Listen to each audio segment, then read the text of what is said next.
All right. As you can see, we're getting the bed panels out for this truck.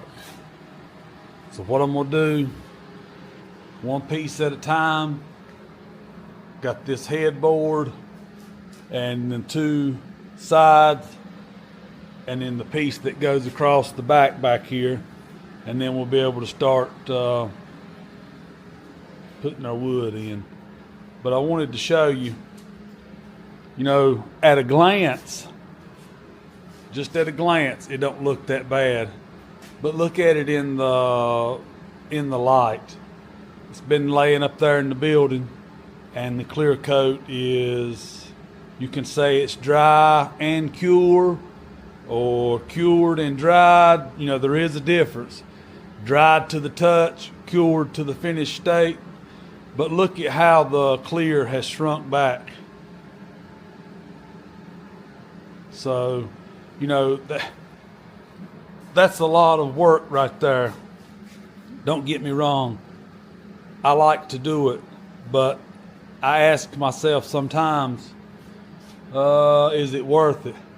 But if you were to do the two bedsides and not do this with that much orange peel in it, or shrink back, whatever you want to call it, you would definitely be able to tell a difference. So, you know what that means. It's time to get standing. I'm going to use the 2000 that I used on the roll. I honestly believe it cuts a little harder than 2000. So what I'll do is I'll cut it with that because it's Velcro.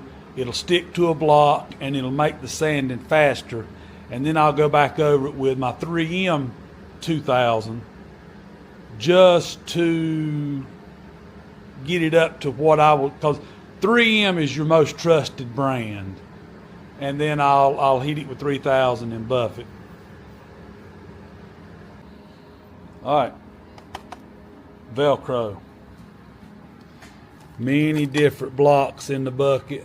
You can see, I don't know, 3/8, maybe a ½ inch of acrylic with Velcro stuck. And then you got more acrylic with Velcro stuck. You got more acrylic with Velcro stuck. Paper in warm solution with some Dawn. Get it right in a minute. It's hard to try to talk and explain at the same time. I get mixed up. But anyway, my paper is soaking, but everything was big. So like for here, I found a piece of ½ inch acrylic that I had cut for something else, and I stuck me a piece of Velcro on it. Cut me a piece of paper.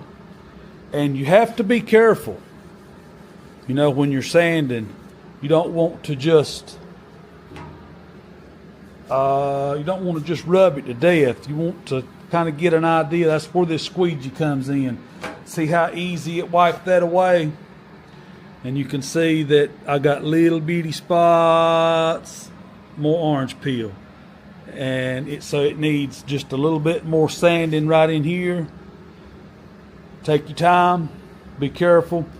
Now, if this hard block had just paper with no Velcro, if it was turned over with paper, that would be the ultimate cut because it's a solid surface.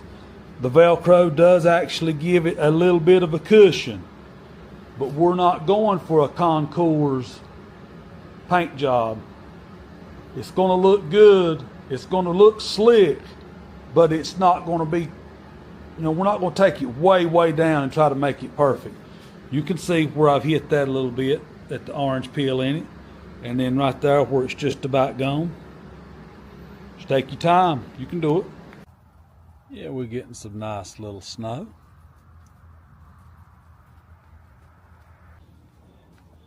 All right, so we are on a bedside this time. That panel there, as I showed you before, it's done.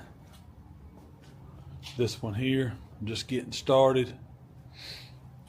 The way the fenders fit on this, I probably won't do anything to this end. And then you got your undercoating in the middle. The old bedside looks pretty good. Well, it's that time. It's that time to get this bedside cut and buffed. Person don't realize how much orange peel is in it until they look at the light. So I've got it turned up the other way. This top, I had went over the top with the wool pad, so it's just a tad cloudy. I got the scratches out, but it's just a tad cloudy from the cut of the wool. But I'm gonna go over it with the next step. This kind of give you an idea of what, like when you walk up on it, truck probably gonna set about that level. It'll have all the wood instead of the floor, but it'll look pretty good. I think it'll have stainless fasteners, and I think he'll be excited with it. I hope, because it's got a good sheen, a good reflection. The only thing about these bedsides, when we bolt it together, you got all those bolts. It needs to be bolted tight enough to be right, but not tight enough that it pulls a bunch of dimples. So, like right now, I know that down there in front of that wheel tub, it is bowed in, and when the fender goes on, it will push it back out to level, or it should, because when we blocked it, I had it pushed out, but it's sucked in right now. But we're gonna get the top cleaned up. Still got a pretty good shine to it, considering that it's just a cloudy wool. Well, there you have it, one finished bedside. You know, I got to thinking when I was wiping this thing down, getting the little light scratches out, I thought, does it really matter? By the time a few bags of sackcrete is thrown over inside this wood bed, or rocks, or old antique toys or something picked up while they're out, I mean, it's hard to throw something over a bed without skinning the top up, you know. But I hope that it don't get that. But hey, you never know. This guy here, I don't think he'll throw anything inside the bed, but you never know if he loans it to somebody, or you know how it is. All of that would be destroyed in an instant with an old bag of sackcrete, old Quikrete that you mix up like for Post. If one of them was thrown over the side and the bag was to burst, all that old grit, it'd ruin it, I tell you. Like I said, we're not shooting for perfection, but a nice driver quality. Look at the difference in the orange peel.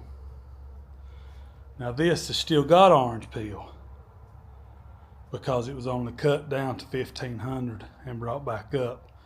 If it had been cut down to 800 on a hard block, you could get that orange peel out.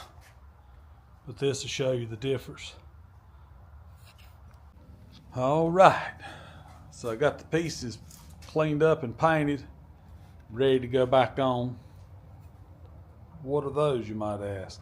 Well, these need to be set on some type of rubber bushing, and I cut these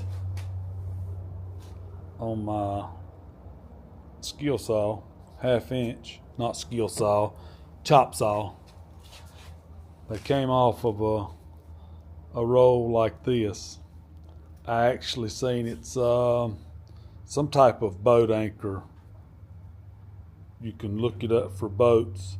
I think it fits like on the side of your boat when you're coming in, and it bumps up against the wood. But I actually seen Bad Chad cut and make some bushings, and so I ordered some, and these here, 1/2 inch thick, will sit on there just like that. and then your bolt will drop down through it and it'll pull tight, and that'll give it something to rest on to keep it from squawking and squeaking. All right, I got the rails on and I got this panel laid out. I hadn't put it on yet. This panel cut and buffed and ready. That panel right there is ready, and I'm working on this one right here. The tailgate will be last, but I would really like to get these three pieces on this week if possible. So I'm gonna get the buffing. I'm doing this one here the same way as I done this one. 1,500, 2,000, 3,000 by hand, and then compounding with a wool pad and then a foam pad. So maybe I can get. There's been a lot going on this week. Well, I got another fender, or I got one of the fenders out and started wet sanding on it. I'll be honest with y'all. I've been using this clear Tamco 2104 for the last at least 5 years plus. I don't recall of ever having it shrink up because it's been sitting in the building for weeks and weeks. Look at the orange peel. Anyway, look, the bed's gone on the floor. Whoa, I think that's gonna look pretty good. What y'all think? So now all I gotta do is just, we'll go ahead and put the wheels and stuff back on it.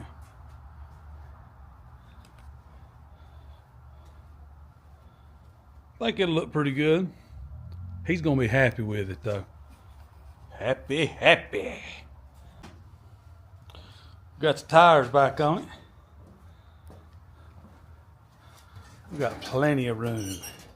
Plenty of room.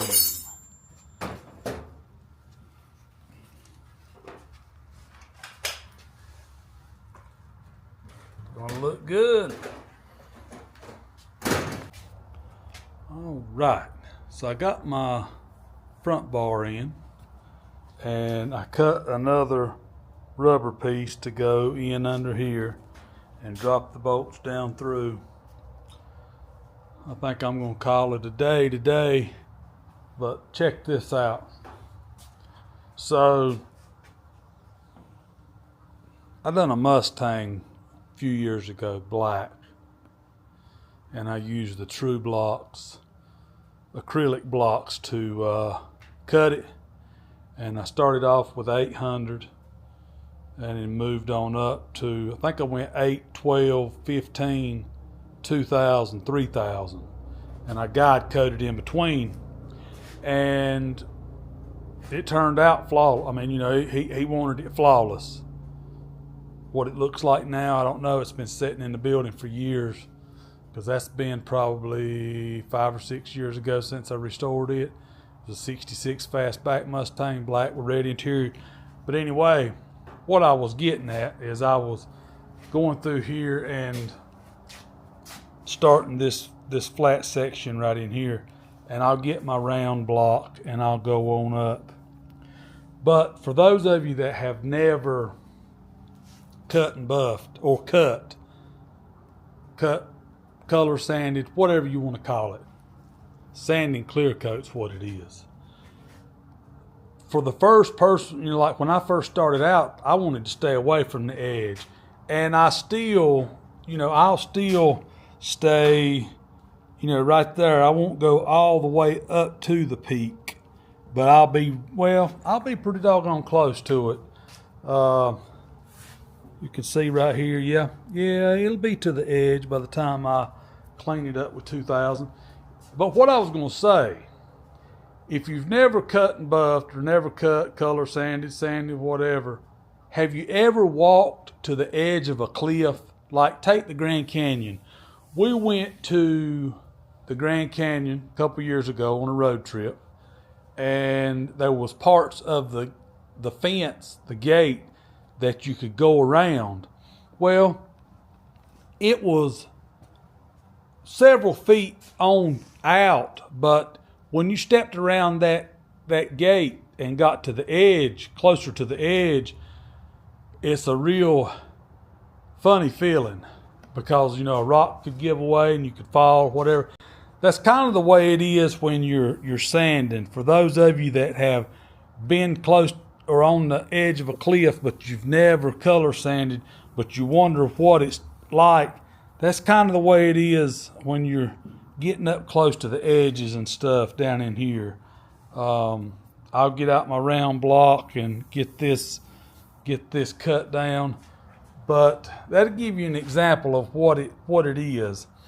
You can see I left just a little bitty spots, and I'll go back through. When I go back over with my 2000, I'll make sure that those little bitty spots are gone, and then I'll know that I can move on. Or I can take white or black guide coat, it don't matter, rub it in these scratches really good, wet sand it, and it will lay in the scratch. So I am out of here for today. Y'all have a good evening.